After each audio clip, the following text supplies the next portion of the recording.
Para empezar, mientras armamos esta cosa, les tengo una pregunta. ¿Qué similitudes hay entre un bombardero de la Segunda Guerra Mundial y el ganado en Pakistán? Lo que ustedes ven acá es un bombardero en la Segunda Guerra Mundial que venía de vuelta de la guerra, lleno de balas, de orificios de bala. Y los ingenieros aeronáuticos empezaron a pensar en reforzar estas zonas para evitar que cayeran. Hasta que un matemático inglés les dijo, ¿y qué tal si los lugares donde no hay balas es donde han sido golpeados otros aviones que ni siquiera pudieron llegar acá?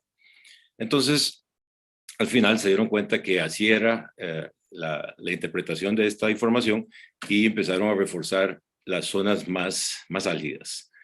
Lo que quiero traer a colación con esto es que la información por sí sola no es suficiente si no tenemos el contexto y que eso podría estar influyendo la forma en que planeamos la preparación de los animales. Aquí tengo un pequeño glitch y ya lo voy a arreglar. Denme un segundo. Listo. Las Naciones Unidas nos dice desde hace poco que a partir de este fin de año, inclusive hasta el próximo año, los desastres van a llegar a un nivel alrededor del mundo de casi 2 al día. Eso es muy difícil de manejar para cualquier sociedad, para cualquier comunidad, para cualquier país, y por supuesto, los animales son los que van a salir trasquilados. Aquí ustedes ven un tifón o un huracán, y la pregunta es, algunos de ustedes que hayan trabajado en esto, específicamente en labores de rescate, saben que la visión de las necesidades animales es clara, pero también es angosta. Y con casi 4 décadas de trabajar en este asunto, espero que la información, la visión sea diferente para llamar la atención a la discusión del tema. Hoy vamos a ver premisas para esta presentación, tipos de estrés en los desastres, tipos de mitigación que se han llevado a cabo hasta ahora, percepciones y algunas herramientas de cambio donde quiero hacer énfasis, porque son muy interesantes y creo que les van a llamar la atención. Hace 200 años y un mes exactamente, un legislador inglés abogó por los animales y consiguió la primera ley, la primera legislación que pretendía proteger a los animales en contra de la crueldad. Ese es el primer hito que quería comentarles. El segundo es el marco de acción de Sendai, que Jericho se mencionó rápidamente ahora. Es la forma en que las Naciones Unidas ha definido cómo manejar los desastres. Desde hace más de 15 años se están trabajando en eso. Y en el marco de acción de Sendai, en 2015, conseguimos poner a los animales de granja y de trabajo como haberes esenciales que necesitaban protegerse. Creo que la Convención de Ginebra para los prisioneros de guerra es la ruta crítica que deberíamos de seguir para incluir a los animales también en los conflictos y también en las emergencias. Y estas son las premisas. La vulnerabilidad endémica, es importante, es el contexto que les hablaba con el primer ejemplo que les di en cuanto a la empatía. Y aquí ustedes ven la buena oportunidad que tenemos ahorita de que las percepciones alrededor del mundo han subido muchísimo en cuanto al bienestar animal, con Brasil, con Chile, muy alto, y también con Australia. Pero los animales no existen en las políticas públicas para el manejo de emergencias. Son verdaderos fantasmas. Y si no los podemos ver, no los podemos cuantificar ni ayudar. La siguiente premisa es que todas las emergencias son iguales, pero insistimos en tratarlas de manera diferente. Son iguales en cuanto al efecto que causan en sus víctimas, en este caso los animales y sus dueños. Y al tratarlas diferente, tenemos problemas o creamos problemas para el manejo de estas. No sé qué está pasando acá, porque no corre. Ya. La idea es que los animales tienen que ser sujetos de derecho humanitario. Y vamos a ver cómo funciona eso. Primero, sobre el estrés. La Universidad de Arizona publicó un trabajo en el cual, llevado a cabo después del huracán María en Puerto Rico, los sobrevivientes de los desastres envejecen 2 años en promedio en su ciclo vital. El sistema inmunológico se ve comprometido. Y bueno, aquí vemos una categorización de los tipos de emergencias. Hay varias, y esto es tal vez uno de los primeros arranques del problema de categorizar las cosas como las entendemos mejor y no necesariamente como las sienten los que son afectados por ellas. Pero lo importante es que los animales de granja, principalmente, y también los domésticos, no tienen escapatoria. Aquí ven ustedes el incendio de Australia, donde estuvimos por allá. Tanto el de Australia como el de Brasil, nuestro trabajo se vio empequeñecido por la inmensidad del tamaño y la afectación de millones y millones de animales. No es suficiente tratar de responder. En el caso de Afganistán, de nuevo, es el país con más minas antipersonales en el mundo y nuestro trabajo fue llevar medicinas veterinarias para los sobrevivientes, los camellos sobrevivientes que quedaban afectados por las esquirlas. Imagínense ustedes las infecciones. Aquí lo que ven ustedes es Kosovo. De nuevo, en este caso, las granjas de leche eran rodeadas de minas antipersonales y también las casas con perros amarrados adentro se les ponían trampas para que algún buen samaritano le diera pena a algún animal llorando de hambre y cayera en la famosa trampa. Y ahora ustedes van a ver la tendencia de este asunto. Ucrania, rápidamente, mi trabajo fue analizar la logística de recibir a más de 5 millones de refugiados y sus mascotas que venían de caminar muchas noches en el frío, muchísimos problemas, y pensar en el futuro de una Ucrania liberada en algún momento. Pero no tenemos que ser tan dramáticos. Cualquier caída fuerte del mercado de carne o de huevos o de leche implica que los animales muchas veces se dejen morir de hambre simplemente porque son lo que se llama commodities o son cosas dentro del mercado de la producción que se mueren. Así que para un animal una caída del mercado es igual que una guerra. Y como no todos son malas noticias, las Naciones Unidas se inventó el capítulo Arise, que es de la empresa privada, para el desarrollo de capacidades. Muy interesante y les recomiendo que lo revisen en cada uno de sus países porque es una manera de influir en el motor de la economía en cada uno de los lugares donde ustedes viven. También tenemos las emergencias epidémicas, como la enfermedad de las vacas locas, la fiebre porcina africana, en la cual miles y miles, diría yo, cientos de millones de animales han muerto, han sido matados de mala manera, porque hay que matar muchísimos animales.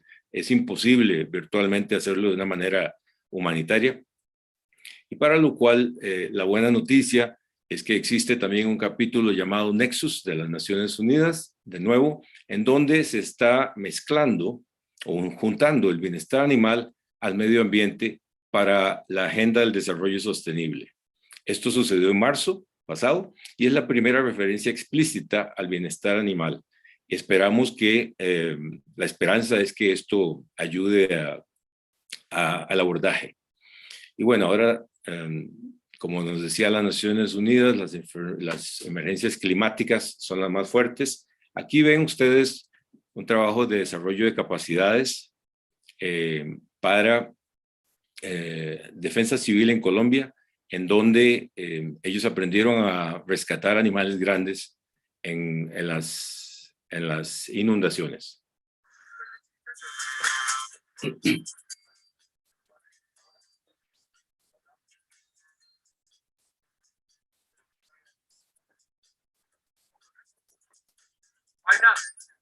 No, me dice que se haya correcto.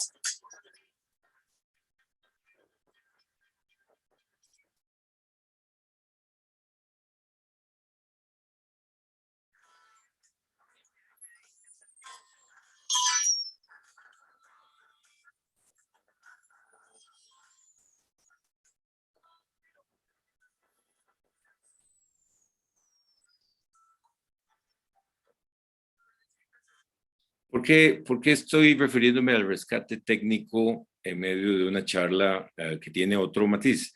Porque, porque los respondedores primarios, los dueños de los animales, son los óptimos, son los que están más cerca y los que conocen de qué se pueden, qué pueden utilizar para poder sacar un animal de su problema. A Dios rogando y con el mazo dando, dice el dicho, y creo que la creación de capacidades en cada uno de nuestros países, hasta el punto de llevarlo a los dueños de animales, es perfecta. Creo que aquí vamos a hacer un pequeño cambio de traducción. Sí, todo bien. Listo, muy bien. Pasando más allá, las emergencias geológicas incluyen los tsunamis. Y ustedes ven acá el trabajo que estuvimos haciendo, bueno, esa foto es genérica, pero que estuvimos haciendo en Sri Lanka, en donde la vulnerabilidad endémica a la rabia provocó que tuviéramos que enfocarnos en la vacunación, porque si no, el gobierno iba a empezar a sacrificar a todos los animales que se encontraran en la calle que habían sobrevivido al tsunami, imagínense ustedes.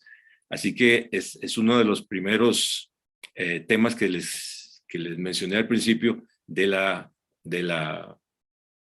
contexto. Y aquí ustedes ven un trabajo que hicimos de concientización a las familias y al público, que lo hemos hecho en varios idiomas, lo hicimos en su momento y que me pareció interesante. Estamos listos por si algo sucede. Ya preparamos nuestro plan de emergencia. Tengo mi identificación, mis vacunas y mi jaula de transporte. Tengo planeado hacer un simulacro con mi familia, pero después de la siesta, claro. Tengo un plan de emergencia. Lo que les quería comentar de este ejemplo es que esto funcionó mucho mejor cuando lo medimos que cualquier otro anuncio que la Protección Civil había hecho en los países donde lo pasamos. ¿Por qué? Porque es más interesante, tal vez, es más novedoso y habla de que no se puede hacer un plan familiar para el perrito sin que la familia tenga un plan familiar. Bueno, seguimos con las emergencias geológicas. Esto es un pastizal que ahora fue absolutamente esterilizado por la caída de ceniza y la lluvia, dejando a estos animales en muchísimos problemas de alimentación. No tengo que decirles que la evacuación de estos animales de Chile, a raíz de una erupción, de Argentina, a raíz de una erupción volcánica en Chile, fue sumamente difícil porque eran miles de cabezas. Y las buenas noticias es que Lakes, el estándar de oro en manejo de ganado en emergencias, acaba de construir este trabajo que ustedes ven a la derecha, que es sobre manejo de animales en desastres volcánicos. Lo hizo un servidor y está interesante que lo chequeen. En el 2010, el terremoto de Haití mató a más de 300,000 personas. Lo que ustedes ven aquí son un par de mascotas que se negaron a salir de los escombros de una casa donde sus dueños murieron y ahí estuvieron por meses. Así y muchas escenas más vimos. Lo que hicimos fue establecer grupos veterinarios que trabajaran en Port-au-Prince, la capital, por más de un año, con ambulancias como esta, para asistir a esos animales y también, en general, la afectación de la salud animal. Pero bueno, les quería comentar sobre percepciones. Los desastres están en quinto lugar. ¿Y por qué están en quinto lugar? ¿Y cómo hacer para mejorar esta posición en la mente de la mayoría de las personas? Las buenas noticias es que hay herramientas nuevas y esto es tal vez lo más interesante que tenía para compartir con ustedes. Hemos hecho, y todos ustedes conocen los simulacros y las simulaciones. Hicimos 2 o 3 para una federación pecuaria en Colombia, muy importantes, grandes, pero que desafortunadamente necesitan mucho tiempo, mucho dinero y pueden aceptar a pocos participantes, máximo 50. Es difícil hacer una simulación más grande que esa. Entonces, ¿cómo lograr llegarle a más personas cómo dejar de hablar a los que ya están convencidos y buscar actores de cambio. Primero, les quiero comentar sobre la analogía del elefante y su guía, para los que no lo han oído. Un psicólogo de la Universidad de Nueva York dijo que la mente funciona como un elefante y su guía. El elefante es la parte intuitiva y el guía es la parte racional. El elefante tiene la mayor capacidad para manejarnos y la mente intuitiva es realmente pequeña. Y lo más interesante es que muchas veces racionaliza lo que el elefante haga. Eso hasta a mí me sorprendió porque significa que nada más está ahí para tratar de explicar lo que el elefante está escogiendo. Pero bueno, lo importante de esto es que el riesgo debe de ser vendido intuitivamente. No podemos nada más racionalizar el riesgo. Y aquí está la última y la mejor herramienta que conozco. Ustedes conocen esta gráfica. Después de un desastre empieza la negación, la ira, la depresión y con un poco de suerte la aceptación hacia la reconstrucción. Pero ¿qué tal si pudiéramos hacerlo directamente? Evitar todas esas etapas negativas y dirigirnos a la aceptación. Sería genial. Les quería hablar de datos médicos importantes, perdón. Pero creo que siguiendo lo del elefante y el guía es mejor el básquet. Resulta que cogieron a un grupo de personas y las pusieron a hacer tiros de 3 puntos en un aro. Y cogieron otro grupo de personas y las pusieron a visualizar los tiros de 3 puntos. Imagínense que cuando los juntaron, los dos tenían las mismas habilidades. ¿Por qué es esto? Porque es posible que con solo imaginarse en detalle, eso sí, los tiros de 3 puntos pueden hacer lo mismo. Porque existe una parte del cerebro que es el regulador de la vigilia, en donde nos damos cuenta de lo que pasa a nuestro alrededor y somos conscientes, que acepta muchísima información al día y la filtra, tanto así que se llama el filtro reticular, la filtra para hacer nuestra conciencia. Resulta que el filtro reticular no reconoce muy bien entre la realidad y la ficción. Así que esas dos maneras en que les expliqué lo del básquet son iguales para nuestra mente para aprender. Esto se puede utilizar de una gran manera, puesto que en este escenario que les estoy presentando acá, por ejemplo, que desafortunadamente no estoy tan seguro de que en 2030 esto suceda, sino que puede que suceda antes. Todas las amenazas que ustedes ven a la mano derecha, podemos visualizarlas y podemos empezar a trabajar en cómo copar con ellas, cómo manejarnos ahí, qué sentimos, qué olemos, con nuestros miedos y nuestros métodos como les digo, de copar con estas amenazas, hasta llegar al punto de estar preparados. Y lo bueno de una visualización es que podemos involucrar a cientos y hasta miles de personas. El instituto que hace esto principalmente en Palo Alto, en San Francisco, en California, ha llevado a hacer visualizaciones o ejercicios de 10,000 personas para el Banco Mundial. Así que yo creo firmemente que esto podría ser una arma de muchísimo filo para el futuro, poder llegarle a más y más personas en cuanto a la preparación. Entonces, me parece que el abordaje, los planes y las políticas en cuanto a las emergencias para los animales deberían de ser todas iguales, no solamente las guerras o las inundaciones, sino también, voy a volverme un segundo acá, sino también hasta los golpes de mercado. Y las nuevas herramientas que si les interesaron, los invito a ponerse en contacto con un servidor. Recuerden que los gigantes que estuvieron por un tiempo reinando la tierra se terminaron en pollitos. Así que el cambio climático puede hacer lo mismo con nosotros. Muchas gracias.